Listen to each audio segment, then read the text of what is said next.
Welcome back. This is Tiffany Barron, your host for Create Your Own Economy. And this next lesson is very near and dear to my heart. This next lesson is what enabled me to really take the cap off of my income. It's what now allows me to earn so much money while I'm sleeping that I can do whatever I want when I'm awake. And that's not an exaggerated statement. That's not a joke. That is something very real that I now do because I have actively applied this lesson in my life. And I want to share a story with you so you can really understand the possibilities of what you can create when you understand and apply this lesson titled Multiple Sources of Income. I was actually in Los Angeles one day, and I got a call from a Chairman's Club member, Lanny, and we started talking about multiple sources of income and brainstorming this idea he had. After just a couple minutes over the phone, I was enrolled. I knew that this idea was one of those $1 million ideas, and I said, let's do it. So I set up a meeting with Bob Proctor. We sat down, we discussed it, and we agreed right then and there with a handshake that this idea is something we were going to not only create, but execute. And it is called 6 Minutes to Success. And after we first decided, yes, we will do this idea, about 9 months later, it was created, 6 Minutes to Success. It's a phenomenal idea. If you're not involved in it, I recommend get involved in it. This is a way to have a multiple source of income, but it's a passive income. If you have, say, 4 people that you share 6 minutes to success with, you're then getting it for free, essentially. We talk about physical muscles and staying in shape and going to the gym to work out and look good. Well, this is the best program I know to get your mental exercise and your mental workout, and it's 6 minutes. Everyone has 6 minutes. What's fascinating is that it's not only a way to strengthen your mental muscles, there's an affiliate program associated with it, that if you get involved in it, that's how you'll create multiple sources of income. This is how I earn money while I'm sleeping so I can do whatever I want when I'm awake. So it's a very real concept. It's actually a concept that is no secret to the high-income earners. All wealthy people know about this concept called multiple sources of income, and this is how they become wealthy. They have more than one source of income. So if you really want to take the cap off of your income, if you really want to create your own economy, then listen closely to Jerry Robert, co-founder of the Chairman's Club and best-selling author of The Millionaire Mindset, which is something I think we all want, is that millionaire mindset, as he explains this powerful concept called multiple sources of income. Thank you. Thank you, Tiffany. You know, that young lady who just introduced me will very likely make several $1 million in the next 12, 24 months with one MSI. So y'all need to feel good about the possibilities because that can happen in the middle of any so-called recession or challenging time. Anybody can, provided people are thinking outside of the box. See, most people just don't think. They go through work and their life is pretty much do what we did yesterday, even though it's not working all that well. And it seems that their philosophy of life is, let's just make it safely to death. Don't rock the boat. Let's just get safe to the other side. Reminds me of the 3 guys who were working on construction, and they all opened up their lunch, and it was an Italian guy, and he opened his lunch, and he said, geez, salami sandwiches again. That's very frustrating. The other guy, Polish guy, and he had Polish sausage, and every day I get the same thing. And it was this 3rd guy, and he opened up his lunch, and it was peanut butter sandwich. And he said, man, I am so sick of peanut butter sandwiches. I mean, it's just so frustrating every single day. He says, if I get peanut butter sandwiches in my lunch again, he said, I'm jumping off the building. I don't care. He said, I just can't. So the next day, sure enough, opens up his thing, and it's peanut butter sandwiches. Goes up to the top, he jumps, and he dies. Well, the Italian guy said I would do the same thing. So now he goes and he jumps, and the third guy, the Polish guy, he jumps, and all three of them are dead, and it's terrible, and it's a funeral, and the wives are all upset, obviously, and they're crying, and the Italian wife said, if I had only known he didn't like salami, if he had just said something, I would have gladly made him something else. And the Polish wife cried, and she said, me too, I would have happy. And the other wife said, he used to make his own lunch. That's the way a lot of people live their life. They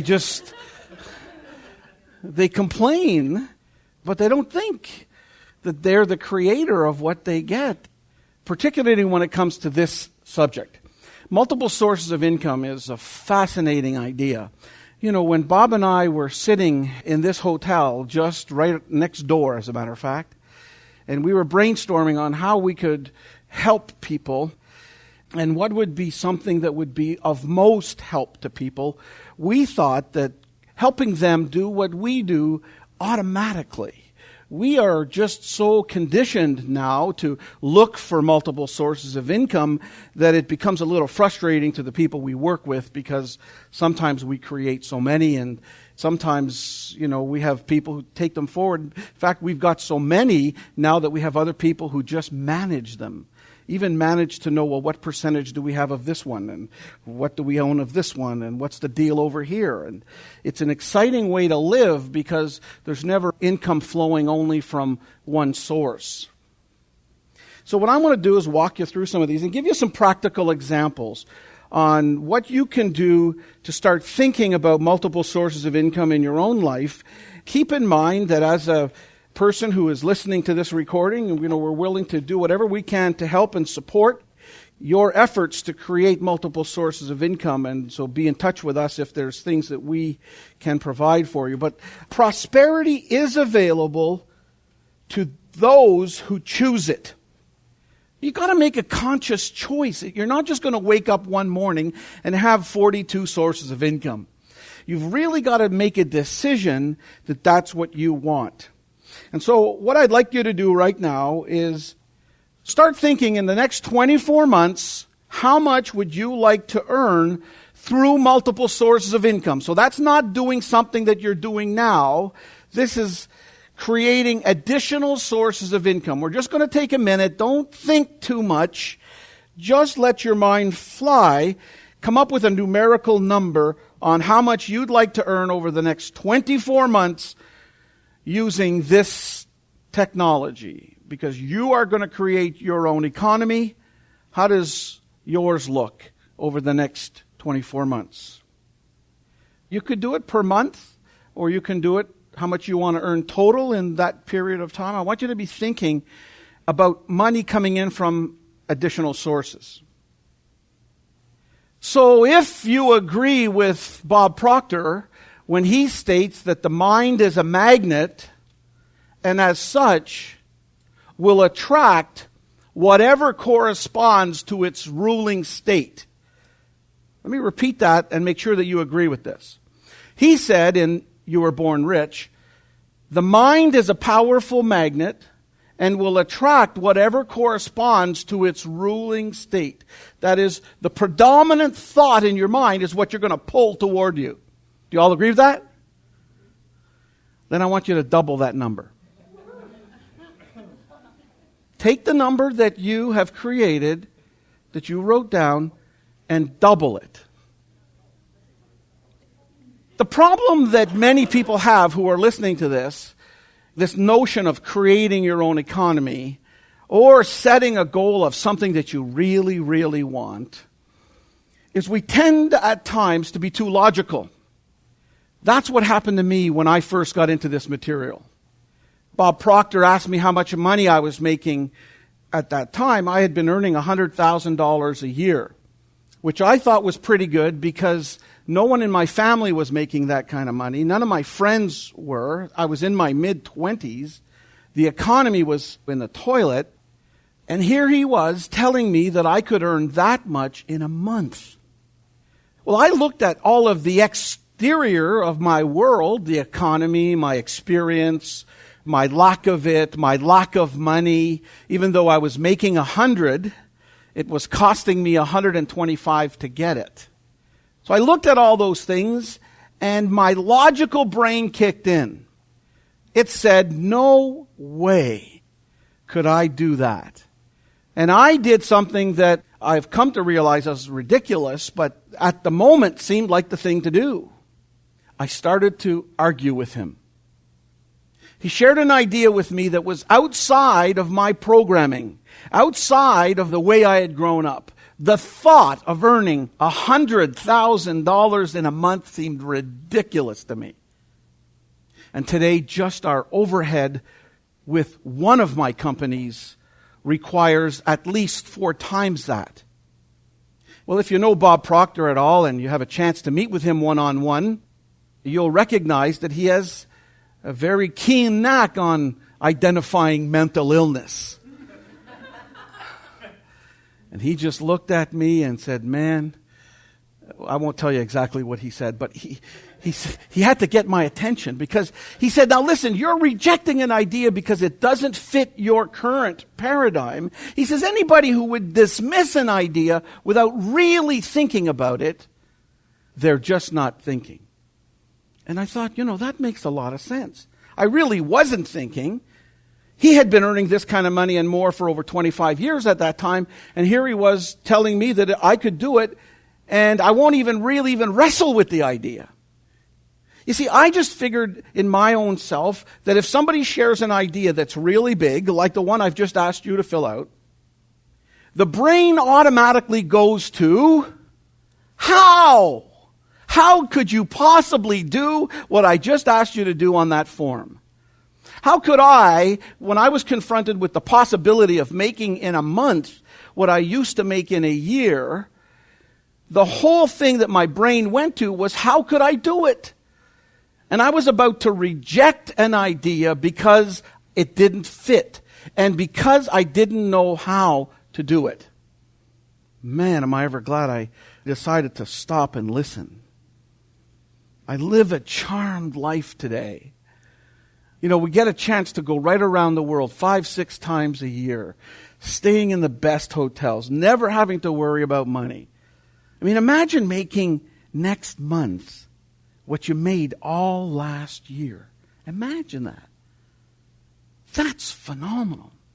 But you got to change your beliefs. And the beliefs are the thing that hold you back. So as we talk about multiple sources of income, one belief that you might have is that you could never do it. Let that go. You might have a belief that says, I can't move forward till I know the how.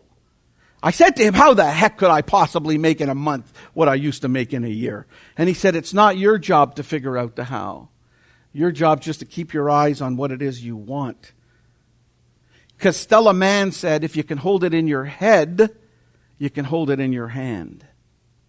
And I recognized that was true because a few months when I started to make a lot of money, within 12 months, I was making every month what I used to make every year. Just imagine making in a month what you made all last year. I thought to myself, when he told me that I could do this every month, geez, I don't care about every month. If I could do it 1 month, that would be sufficient. But it started to come every month. And I had $1 million year within 12 months of that. And then I've since had $1 million month. And I've had $1 million weekend. Can you imagine? I grew up in poverty. My family grew up on welfare. My parents couldn't even provide my family with the basics like a house and clothes and food. I had to wear my sister's coat to school in the wintertime. And when that happens, when your life changes like that, man, everything flips around. But you got to be willing to entertain new ideas. And you got to choose how you're going to live. Let me show you a few examples as we go through this. Some of you may want to know some of the examples of what we're talking about when we think about multiple sources of income. So you heard on The Secret, the person who had a gratitude rock, right? With just picking up a rock. Well, somebody decided to engrave it and start selling them. We had a guy who come to this seminar, and he came up with the gratitude coin. It went from a rock to jewelry. His revenue went up. And then just doing a little bit of research, I found another sort of level that somebody else could go with that, which is in packaging it better. So when you see in this case, you could have a red velvet case, maybe a story that goes along with it, maybe a little book or a little recording. And now instead of selling it for 50 cents or $1, or moving up here to selling it for $20 or $30, you might move up here and sell it with a couple of teleseminars for $100. You see how it multiplies? Just coming up with some idea that you might have got from watching a movie. Multiple sources of income is not another job. If there's one thing we want to hammer home here in Create Your Own Economy, in the Chairman's Club, everywhere that Bob Proctor goes, and that is moving away from the notion that you're going to become wealthy by working for somebody else. It's really the most ineffective way of creating wealth, where you exchange time for money, because there's an inherent problem. There's only so much time that you have, and no matter how good you are at it, there's only so much they'll pay you for that time. So, it's not another job, it's not a better job, it's not even a job. Let me give you another example. We had a lady who had attended a seminar. She was from Barcelona, her name was Teresa. She created a game very similar to Sudoku, but it was in word format. And so after speaking with us, she created the game. Took her 2 hours to do one puzzle. She went to the local newspaper. They liked the idea. She had phoned Bob and said, how much do I charge for it? And, discussion ensued. And so she said 50 euros is what she proposed to the newspaper. Well, after some discussion and review by them, they came back to her and said, look, we like the idea. We think this could take off, because Sudoku is so popular, but there's no way we're paying 50 euro. How much will you pay, she asked. 5. Her tendency and her belief system would have led her to pass on that idea, because she started with a much higher number. And yet, once speaking with Bob and really started to think about how many newspapers there were, just think about it. If she could sell it to one, chances are she could sell it to another newspaper and another newspaper and another newspaper. You do the work once with this, and it multiplies over and over and over again. Can you imagine if she got 5 euro from 5,000 magazines or 1,000 newspapers? Not to mention all the magazine possibilities and the blogs and different places that might be open to another source of income like that. Things take off and they go crazy, but they're not tied to time. And that's a big thing that you need to get a hold of. The other thing that I'd like to encourage all of you to remember is not to panic. We have been doing this for a long time. We've rarely seen anybody who we have not been able to come up with some additional form of income from where they are and what they do. Would anybody like to find out what is a source of income they could create in and around their life or their business? Okay, so what's your name? Peter, what do you do for a living? I'm a consultant that works for the federal government. He's a consultant who works for the federal government. We ought to take a minute now and have a word of silent prayer. So what do you think could be another source of income that would follow some of the criteria we've talked about in this program, related to what he's doing now? Because most of us, especially when we're getting started, should create multiple sources of income in and around what we know and what we do right now. It's easier sometimes to start right where you're planted and spin off some business. So what would you suggest might be an MSI that Peter could use in his business? Dave? I would offer myself when I know books are government pamphlets.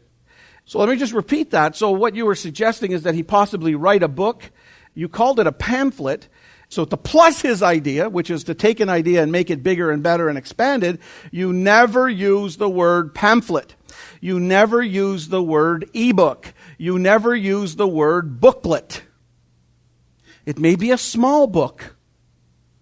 To some it may look like a pamphlet, but it has to be a legitimate book. So there's a good way. So you could take a book, use that book, make it like, for instance, Price Pritchett. Small, thin, easily distributable, not expensive. Go and research Price Pritchett. He's the person who wrote U Squared. Now, you could take that as well. If you just to think about it for a second, you create a series of teleseminars. You do that once. Let's say you offered 6 lessons on how to move ahead in the government for employees. You create 6 teleseminars along with that book, for example. You could use the book as a vehicle to attract customers to your teleclass, your e-class. You sold that to people who are looking to move ahead vocationally. You sold that for $350 for 10 lessons. You record that once, and now you can keep playing that over and selling it all over and over and over again. I don't care who you are, and it's not always about becoming an author, although I am somewhat skewed in that vein because I know the power it has in today's market to build almost any business. You create an online resource for government people where there's a subscription paid for it. You could take the information that you have now and apply it to other departments or other industries. So maybe you do the same type of consultancy, and now you taking the consultancy to the restaurant industry. You don't do the work. You find somebody who's got experience and passion about restaurants. And here's the deal, Peter. You come up to somebody else who's got a passion, someone that you like. So you would come up to Jody, teach him your system, your processes, maybe even license it to him, have him pay you $150,000 for a portion of that business. And now the two of you build another MSI together using your information and his knowledge. Now maybe he doesn't want to do the work, so he brings in 3 or 4 other distributors and have them pay each $25,000 for a business in a box. There's always ideas, no matter what you're doing, to create additional sources of income. I've never seen anyone who couldn't come up with some form of income, even if you don't have any money to start. That's the beauty of this. And that's why we rarely talk about vehicles in a Bob Proctor seminar. What I mean by that is we don't recommend one over the other. There are lots of people who do that. They would recommend real estate or trading on the Forex or whatever. We have been very reticent of sharing one particular idea other than being an author. We just know that once you're an author, our company publishes book for people to show them how to use it to create additional forms of income, how to build businesses. We just know that it is by far the overriding, most powerful way for anyone to move ahead. And that's why if there is one vehicle that we always talk about here and through Bob's seminars is publishing a book. Because if you take just my book, for example, Millionaire Mindset, How Ordinary People Can Create Extraordinary Income. I have sold tens of thousands of that book, generating a revenue there. I took that book and I put it in a weekend seminar that I sold for $3,000. I put about 5,000 people through that seminar. Took that same seminar and had a high-end coaching program that was associated for those people who really wanted to go to the next level. Sold thousands of people into that. Took that same book, put it into a home study course, so 6 CDs and a workbook, and expanded it, and I sold thousands of those for $700. It's the same material, so it has the propensity to create multiple sources of income. You do the work once, not to mention what it does for your sales, not to mention what it does for your credibility and authority and ability to impact people. It's a fabulous way. So we don't particularly push any one way other than the ability to speak or become a coach. Our company trains people to teach Bob Proctor's material, and we've got a coaching program that does that. And our publishing are the 2 primary vehicles that we would talk about because we think that for most people, that's a phenomenal way to go. An MSI is an idea that you're in harmony with. An MSI is an idea which enables you to provide service to humanity in a lawful manner for which you will be fairly compensated. The compensation you receive from each MSI could be minimal or it could be millions of dollars per year. And so we tell people, you just want to get in the habit of always creating them. Keep them going. Now, you don't want to, when you're just learning it, you don't want to get 14 of them. You want to develop 1 or 2 for this year. By providing service, you will be significantly compensated. Linus Pauling said, in order to get a good idea, get lots of ideas. He was one of the ones who identified vitamin C as helpful to our biology. And he said, if you want to get a really good idea, get lots of ideas. So have a tape recorder or have some way to record ideas all the time. I find that 17 or 18 espressos does it for me. So again, in our program, you'll see definitions on the various terms that we use. And I want to just highlight one of them, and that's just the word plus. We recommend for people who are in a mindset of creating their own economy is that they form a mastermind group. One of the things that makes some people so exciting to be around is that they're always plussing your idea. Similar to what Wallace D. Wattles said about leaving people with the impression of increase. So if somebody shares an idea with you, if you really understand the definition of plussing is positively looking at ideas and constantly improving them so they serve more and earn greater profits. Ideally, you have a great business idea, stretch it, and then ask your mastermind team to stretch it or plus it some more.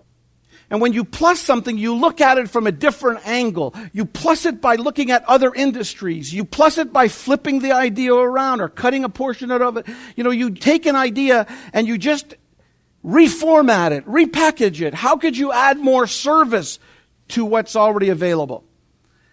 Let's say you were an acupuncturist and all of a sudden now you could add a massage business to it and a chiropractic business and all of a sudden you're plussing the idea. And what if you could do that online parts of it? And if you are in a mastermind group and everybody's looking to try and plus your idea, it doesn't take long for you to get one of the great ideas.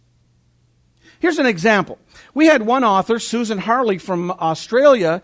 She is a massage therapist and she works primarily with babies. When she attended the seminar, she was 8 months pregnant, and that is the baby that was inside her on the front cover of her book called Gentle Hands. So she recognized that if she was an author, she could use a book to build her business. A book is one form of revenue for her. New customers is another form of revenue. So now we're talking about multiple sources. Well, as we talked about it, we thought somebody came up with the idea, why don't you package 4 little bottles of sample oil? And now look at what it did. All of a sudden now she's got an additional product to sell, not just the book. She's selling oil with it. These are oils that she formulated herself. And now all of a sudden the oil is packaged with her book, and it's now available in places that would never normally carry a book, like a gift shop, a maternity shop. So you see what it is now? Instead of making, say, $5 or $10 from a book, now she's making $20 or $30 selling a gift item. So that's the idea of plussing and thinking outside of the box. Here's some pictures from people who had been in our program previously. These are, again, have a hobby of horticulture. She was a horticulturist. Take that, create silk screens, and now she's able to market these through fairs and different places. Now, we recommend that you do that with the use of other people so it's low labor, but all of a sudden she's got an additional source of income from something that she already does and loves. Some of you here are in the Chairman's Club, or you might find some product that's really working well in another country. What if you got the rights to that for your country? Private label it and package it with something else, and all of a sudden you got a whole new market open to you. It's always thinking about additional ways for you to take something that might be working and move it. This is just another couple. They were into graphic arts. They took their love of graphic arts and started making cards and high-end stationery. This is a guy who was in our seminar, and he took a mobile oil service as an MSI. These are the people he hired. He's the one making most of the money. They're going around on motorcycles to people's homes to change the oil and do the various work. He rented a truck, so that cost him $300-400 a month or whatever it is to lease a truck. And then he hires people out. And what's interesting about this MSI, remember we talked about being duplicatable or scalable. He sends out a card automatically, a physical card, and it just says you're scheduled for your next oil change on this date. We already have your credit card. Unless we hear from you, we're going to show up and ding. So you just think all of a sudden it's just happening automatically. We call it TFN, till further notice, or a continuity program. That's what the 6 Minutes program is. People subscribe for that, and they'll keep receiving that till they say, stop, I want out. Everybody in here should have some form of continuity program. Sell some information. Even if it's small. Do you remember the guerrilla marketer guy, Jay Levinson? He created an additional source of income. When the internet first came on, he offered his newsletter for $2 a year. Well, who would say no to that? 20, 30, 40,000 people signing up. You really got to keep thinking. Here's another example where you take somebody else's idea and plus it or change it. Always adapting, always adding more service. This is a guy who was in our seminar, and he took the Successories concept of a motivational statement with a nice photography. See, nobody can copyright the idea of having a headline, a picture, and a motivational quote. He made it bigger, he made the paper different, he plasticized them, and he would sell them for a lot less. So again, what idea is out there that's working that you could adapt?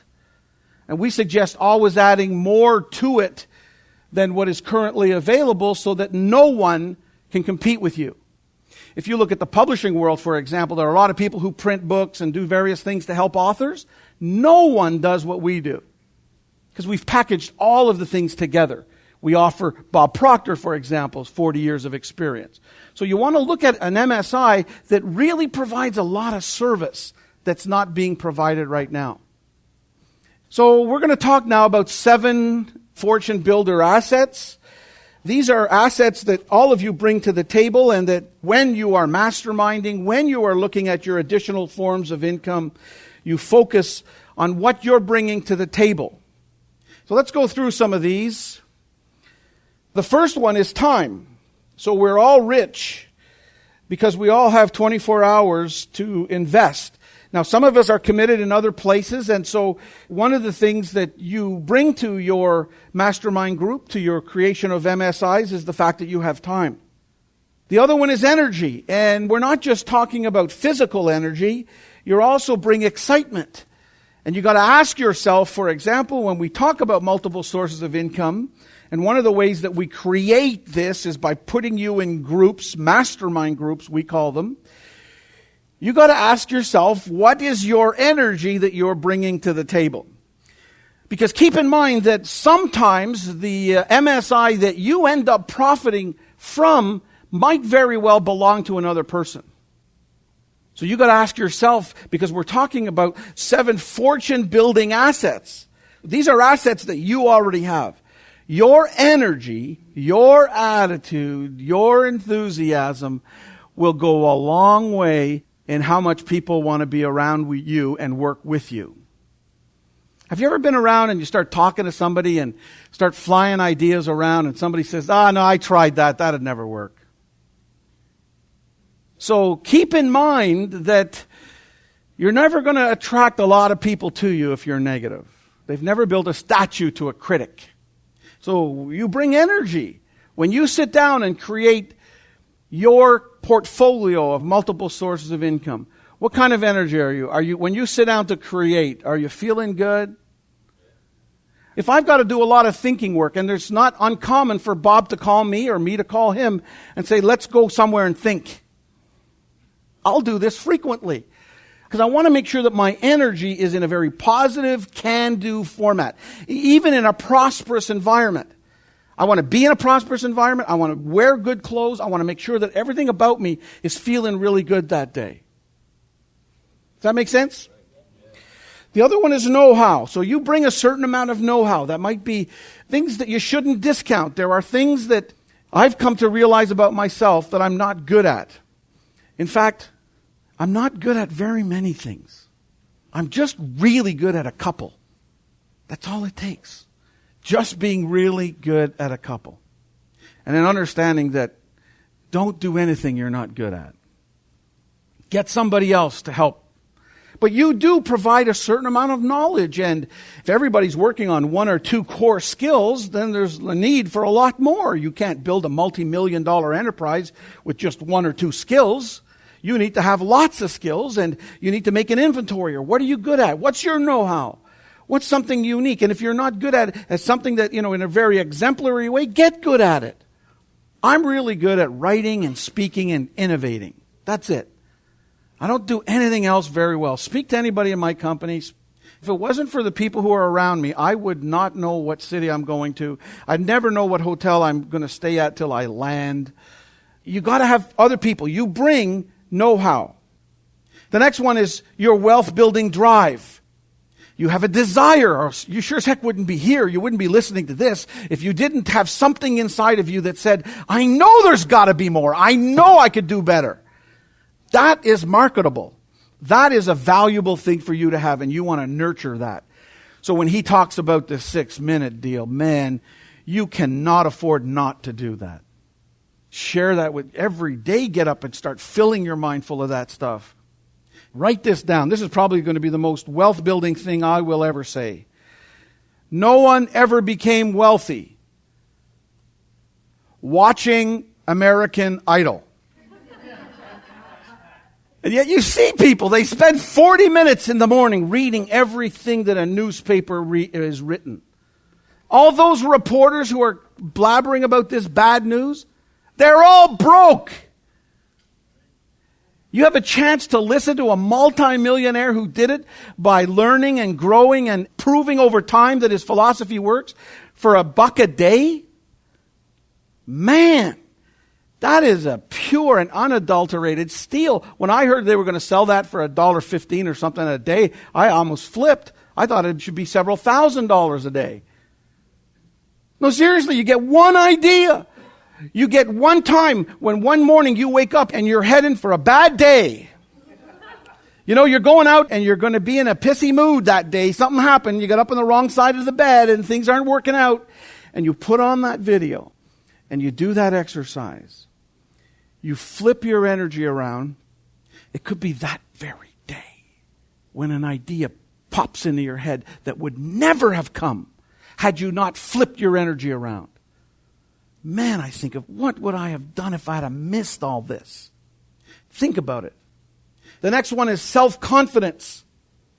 Our self-confidence is self-generated and expanded with small steps, positive feedback, and support group.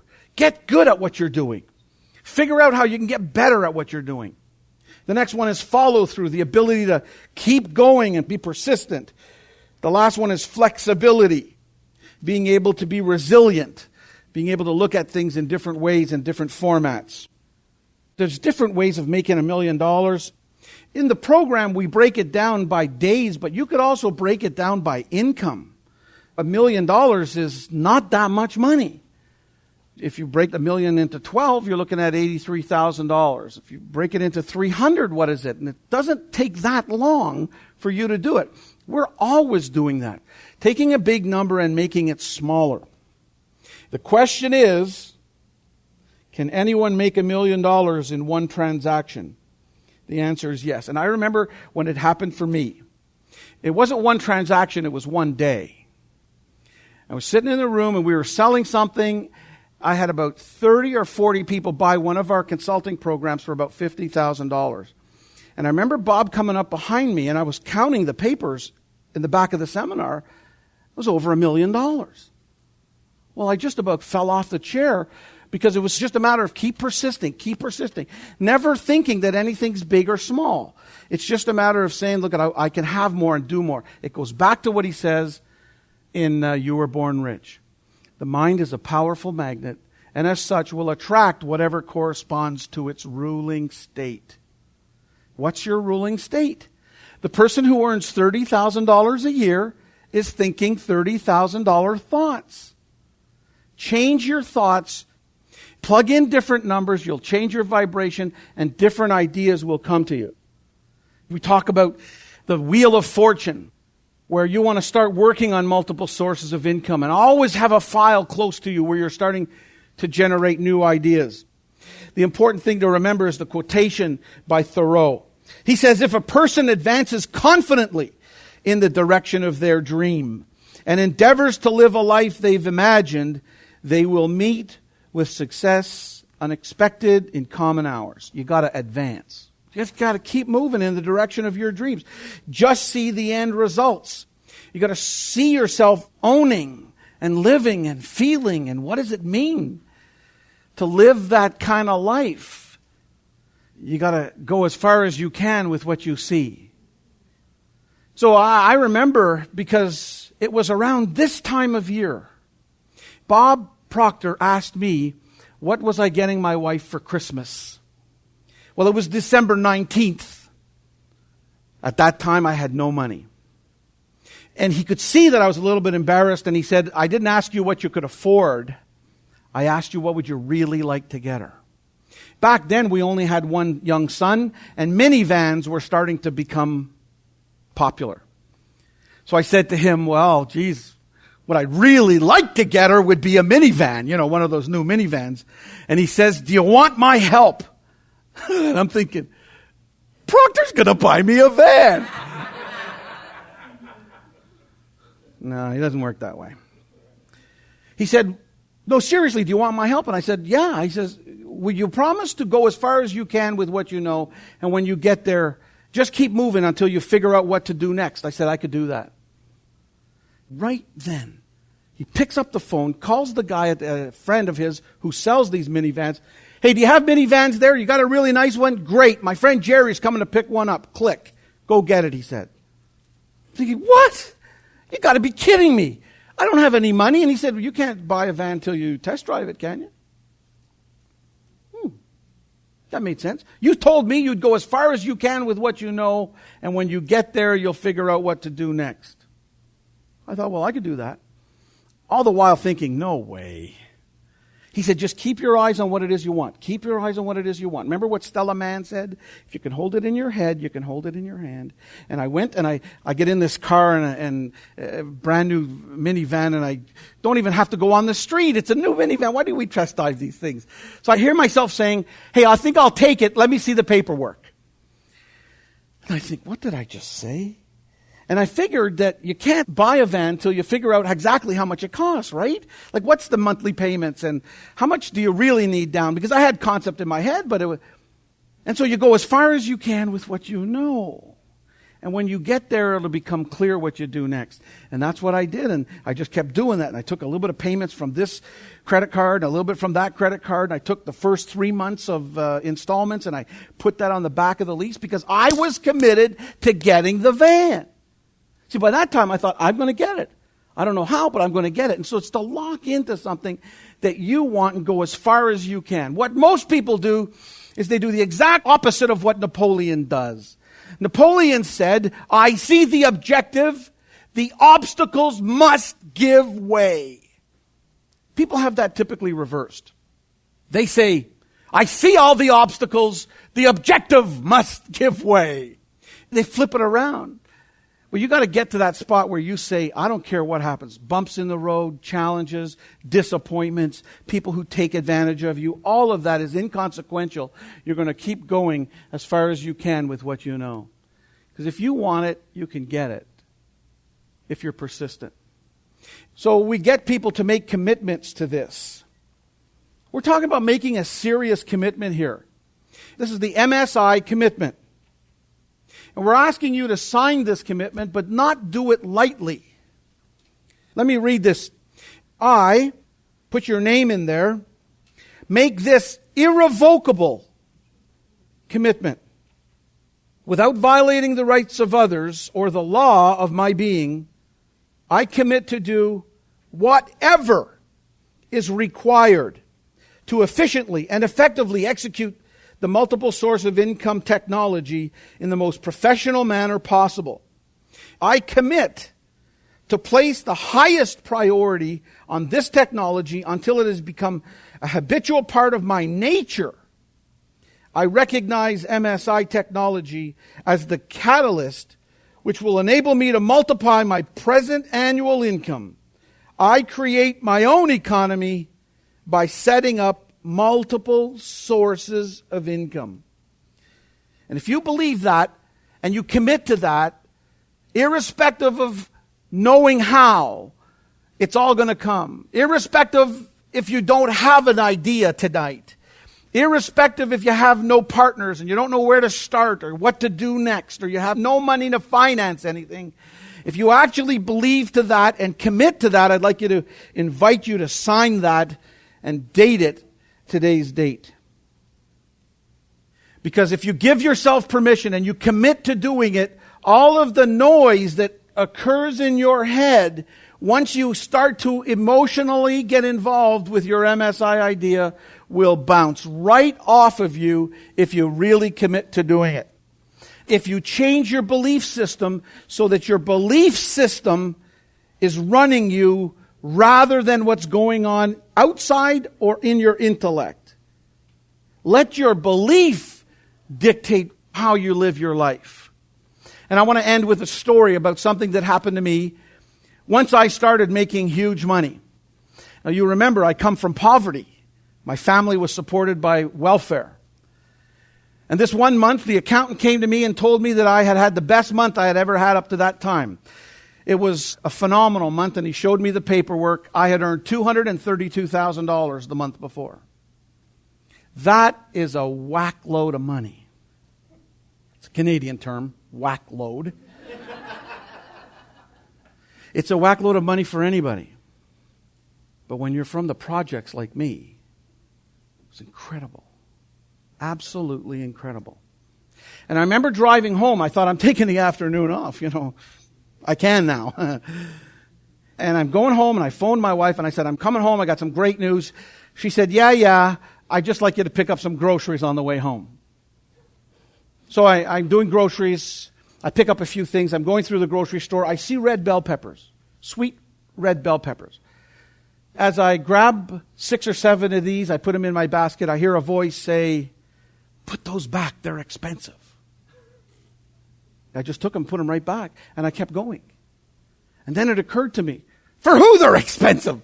My accountant just told me I can now afford those things. And I realized that I had actually put them back. I'm really glad I was awake enough to say, what other things do you put back on the shelf of life because you're hearing some voice? Now, the voice was a complete contradiction to my reality, but I had literally put them back, and I said, that's baloney. I'm not going to do that anymore, and I bought all of the red peppers in the store that day. I recognized the voice. It was my mom's voice. Because when I grew up and we'd throw things in the basket as a kid, I'd throw in red bell peppers because I loved the taste of them. And she used to say, put them back, Jer, they're expensive. Because they're 4 or 5 times more expensive than the green ones. And I'd always have to put them back. The funny thing was that day when I was doing the groceries, my mom had been dead for over 10 years. But I still hear her voice. Well, I broke the cycle that day. How I broke it is I basically bought all of the red peppers in the store and started throwing them out of my Mercedes on the way home. But we have belief systems, don't we? Of what you can do and what you can't do. We grew up not learning about how to create our own economy. We all grew up being victims of the current economy. That's why it's a pleasure for me to talk with you, because you can create your own economy if you put these stuff into practice. Create your own source of income. Figure out what you got to do to get control of the outside economy and create your own through changing your internal belief systems and getting the skills that are available in this program and from the likes of Bob Proctor. Thank you.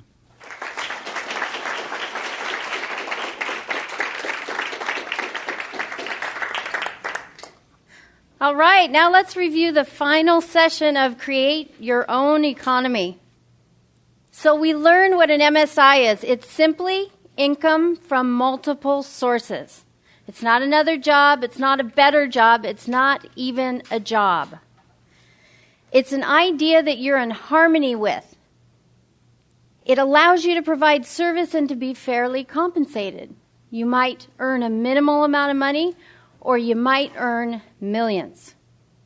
And the key is when you get emotionally involved in the idea of MSIs, they'll manifest in your life. So now let's do some exercises so you can start really thinking about MSIs and creating them in your life. Okay, so first, every single day, take some time to think about the possibilities of MSIs. See your life with multiple sources of income.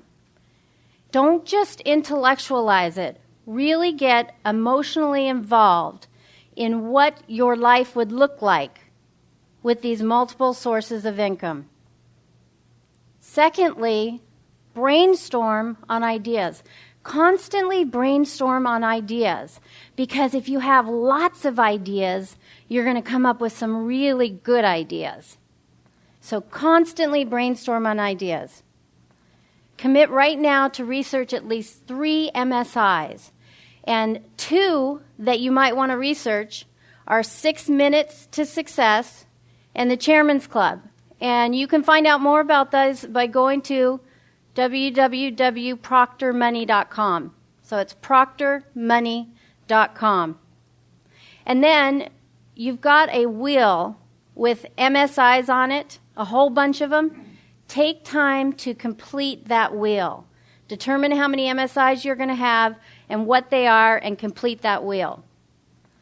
So now we come to the close of the program, Create Your Own Economy, and you have the 5 key methods of creating your own economy. So let's review those right now.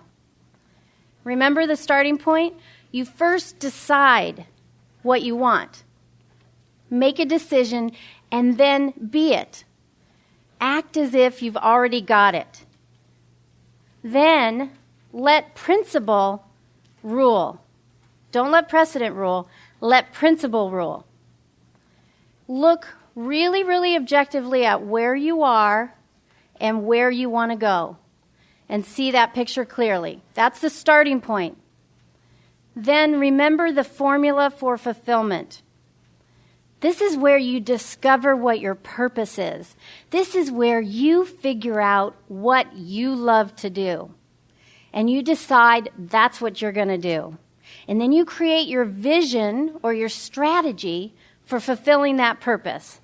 And then finally, you come up with your goals that you're going to set for yourself that allow you to implement the vision and fulfill your purpose. Then we spoke about the paradigm phenomenon. This is such a powerful lesson because it's our paradigms that determine our results. It's our paradigms that determine our behavior. So really look closely at your paradigms and know that you can change them, and it's your responsibility to change them. We all have to think about our paradigms, do some mental house cleaning, and figure out what new paradigms you want to adopt, and then praxis. We integrate our belief with our behavior. We use our toolbox. We've got 6 intellectual faculties. We have them, and we need to take those and really fine-tune them and use them so we get the results that we want. Remember the terror barrier. Remember to let go and move towards growth and just get far away from that safety zone and just burst through the terror barrier. Then there's sense of urgency. We learned the ingredients for being a super successful person. And the key ingredients are operate with a sense of urgency. Get a lot done, a lot of things that count, and do it in a short amount of time, but do it in a calm and confident manner. And be a risk taker. Go back to that exercise and really take some time to picture yourself as a real risk taker. And then Finally, we go back to the lesson on multiple sources of income. And remember here to get emotionally involved with the idea of multiple sources of income and see your life with many, many sources of income. Those are the keys to creating your own economy. Thank you so much for participating in this program. We hope that you very, very much enjoyed it. And on behalf of Life Success Productions, Tiffany Barron, Bob Proctor, Jerry Robert, and myself, Sandy Gallagher, would like to thank you very much for participating in the program.